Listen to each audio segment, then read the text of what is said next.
I had a very brutal childhood. I had sexual abuse. I had a lot of heavy things when I was very young. And so I grew up to be a person who didn't believe in myself and thought I was no good, thought I was worthless, and also having a lot of resentment and not realizing what I was thinking or what I was doing or how it was affecting my life.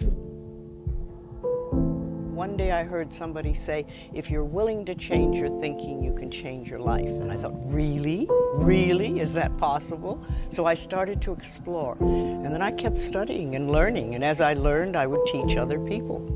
Well, the thing was, I was teaching workshops at the time. And I said to myself, if I could just put this workshop on paper, I could help more people. But I did. I took a little time off and I put the workshop into book form. And I had no idea that life would take it where it has taken it. One of the pioneers of the self-help movement, Louise Hay. In 1984, she started a small company in her living room with 2 self-published books, and now she oversees a publishing empire. Her international bestseller, You Can Heal Your Life, has sold over 30 million copies and has been translated into 25 different languages.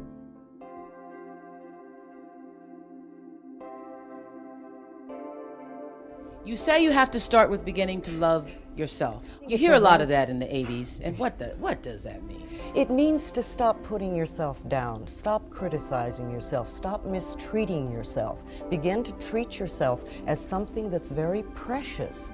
Louise Hay's book is titled, You Can Heal Your Life.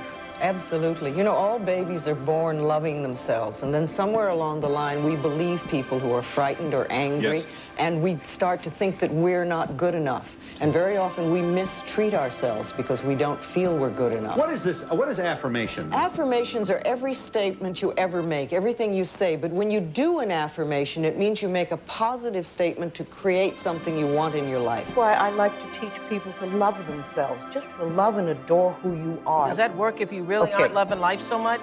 Yes, but you have to get there. And I think of affirmations as like planting seeds. You put the seed in the ground and give it a chance to grow. You say, I love you. You know, I wrote my first book, there was no self-help section in the bookstores. And now it's the fastest growing one in all the bookstores. What do you think changed in the world that we live, or what changed inside of us that made it not crazy, but indeed rather commonplace? Yes, well, we learned that it was true. And I think that people started to practice and do simple little things that made their life, improve the quality of their life, as I call it. How many people have never done mirror work? All right, well, you're in for an interesting experience. The reason I like mirrors so much is that they really move you through stuck places because they reflect to you almost instantly what your beliefs are that are against you. And what most of us do is when we hear or feel a negative message, we try to run from it. And we have all sorts of ways of doing that. I mean, people go to the extremes of drug and alcohol abuse and things like that, but there are lots of little ways that we run from our own barrier thoughts. And if we could, instead of that, accept them and examine them and turn them around, say, no, I don't want to believe that anymore. Remember, it's only a thought, and a thought can be changed. We get the opportunity now of choosing what we want to think. When we were very little, we had a lot of stuff fed into us by our parents and other places around us. I mean, after all, we got it from relatives, we got it from neighbors, we got it from school, we got it from the church, we got it from television. All this stuff came in, and we're little, and we accept most of it. But we're not little children now, we're adults, and we get to choose what we want to think.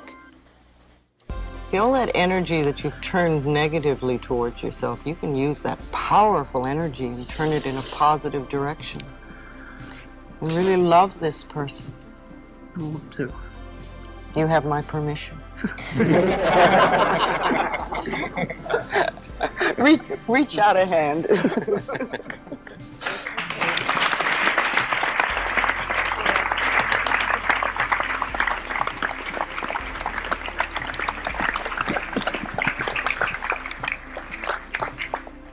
We all have pain of one sort or another, even those who had very wonderful lives. We all carry some sort of pain.